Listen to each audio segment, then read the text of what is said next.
Hello students, in today's video we are going to solve a problem of 5 marks on working notes that will help us in solving balance sheet problem. So let us go through the problem first.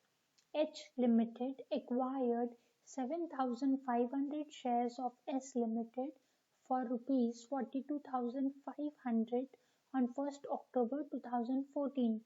Following is the balance sheet of S Limited as on 31st March 2015. So here H Limited is acquiring shares in S Limited. So H company is the holding company and S company is the subsidiary company. And 7,500 shares are acquired, okay, on 1st of October. That information is given to us. So let us look at the balance sheet of the subsidiary company. Share capital 10,000 equity shares of rupees 5 each. Share capital is 50,000. Next you have is reserves and surplus. In that general reserve is 10,000. Profit and loss account 16,000. Then you have creditors of 9,000, tangible fixed assets in that building 17,500, machinery 30,000. Then you have goodwill 5,000, stock 15,000, trade receivables in that you have debtors 6,000, bills receivable 9,000, cash in hand 1,000, cash with banks 1,500. Okay, so this is the information given in the balance sheet. The balance to general reserve and profit and loss account of S Limited stood at rupees 6,000 and 4,000 respectively on 1/4/2014.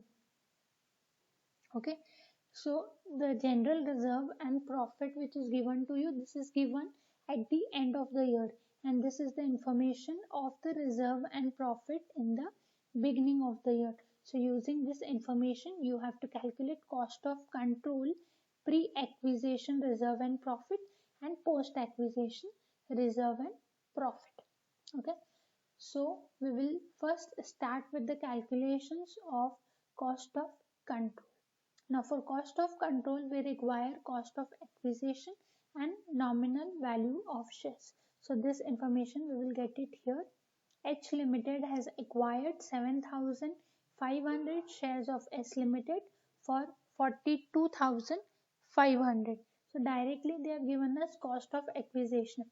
So cost of acquisition of shares is 42,500.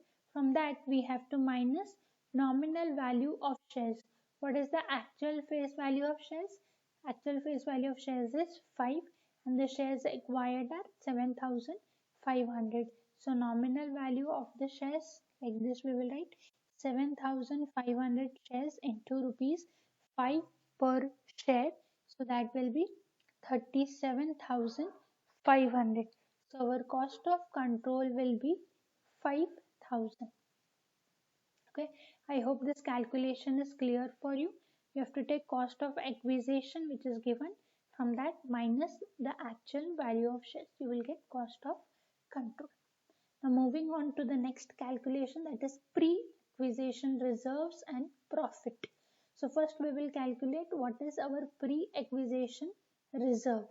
Now look at the information that is given about reserves. Now here you can see general reserve is given as 10,000. But here one more information is given. Balance of general reserve as on 1st April 2014 is 6,000. Okay, now we have to pay attention to the date of acquisition. Now shares are acquired on 1st of October. Okay, so whatever reserves are created before 1st October 2014, they are pre-acquisition reserve, and whatever reserves are created after 1st October 2014, they are post-acquisition reserve. Okay, so let us start with our calculation. What is the general reserve that is given as on 31st March 2015? It is 10,000. So we have to write it here. Okay, so 10,000 is the reserve which is given in the balance sheet. From that, we have to minus the reserve that was there in the beginning of the year. So in the beginning of the year, the reserve was 6,000. So if you minus this, you will get what is the reserve created during the year. So the reserve created during the year is 4,000. Now using this information, we have to calculate what is pre-acquisition reserve. Now pre-acquisition reserve, in the sense we have to take reserve which is created before acquisition of shares, that is before 1st October 2014. Whatever reserves are created, they are pre-acquisition reserve. So that will include reserves as on 1st April 2014. So reserve as on 1st April 2014 is 6,000, and reserve for pre-acquisition period, that is from 1st April 2014 to 1st October 2014, that is for a period of 6 months. Okay, so the actual reserves created during the year are 4,000. You can see here into 6 divided by 12. Why 6 divided by 12? Because we are going to consider the reserves from 1st April to 1st October as the reserve for pre-acquisition period. So that will be 2,000. So total pre-acquisition reserve is 8,000. I hope these calculations are clear. First you have to take the reserve which is given at the end of the year. From that you have to minus the reserves at the beginning of the year. So you will get reserves which are added during the year. Okay, now when you want to calculate pre-acquisition reserve, you have to consider the reserve at the beginning of the year and the reserve up to the acquisition date, that is from 1st April to 1st October. So that is 6 months. So reserve created during the year is 4,000, that we have to divide it for 6 months. So you will get total pre-acquisition reserve. Now same calculations we have to apply to profit. Now what is the profit which is given in the balance sheet? Profit given in the balance sheet is 16,000. Out of that, what was the profit in the beginning of the year? Beginning of the year profit was 4,000.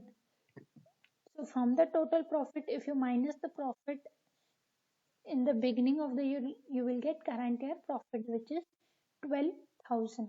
Now we have to calculate what is pre-acquisition profit.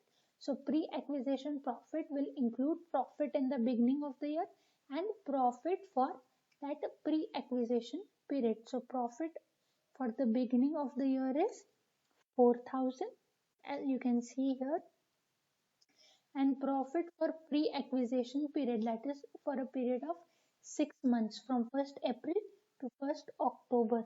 So profit during the year is 12,000. So into 6 divided by 12. So that will be 6,000. So our total pre-acquisition profit will be 10,000. So we have calculated pre-acquisition reserve, which is 8,000, and we have also calculated pre-acquisition profit, which is 10,000. Now we have to calculate our post-acquisition reserves and profit. Now first we will calculate post-acquisition reserve. Now how to calculate that? Reserve which is there for, which is added during the year.